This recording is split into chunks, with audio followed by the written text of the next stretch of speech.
এই WhatsApp guys, কি অবস্থা সবার? আমি আছি আপনাদের সাথে ট্রাইফান, এন্ড আমার সাথে আছে মিক্সার জিসান এন্ড গাইস, আজকের ভিডিওটা অনেকটা বেশি ক্রেজি হতে যাচ্ছে কজ আমরা যাইতেছি হচ্ছে সাজেক, তাও আবার বাইকে করে। তো বেশি কথা না বলি, চলেন ভিডিওটা শুরু করি।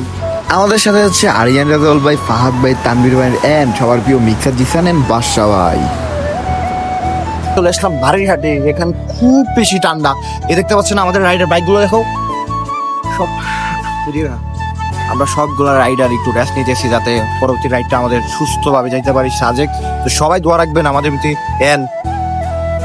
তো এখন আমরা বাড়িহাট থেকে চলে যাব। এখন আমি আমার উইন্ডব্যাগ আর হেলমেট পরতেছি, সবাই সবার হেলমেট উইন্ডব্যাগ যা আছে সব কিছু পরতেছে। তো বাড়িহাটে নাস্তা করার পর এই জায়গায় আমরা দুইজন রাইডার পেয়ে যাই, দুইজনে ছিল 4B। তো তাদেরকে বললাম তোমরা আমাদের সাথে চলো, আমাদের স্কোয়াডটা একটু বড় করি। তো তারাও সুন্দর মতো আমাদের সাথে চলে। তো আমরা তাদেরকে নিয়ে চলে যাই সাজেকের উদ্দেশ্যে। সবার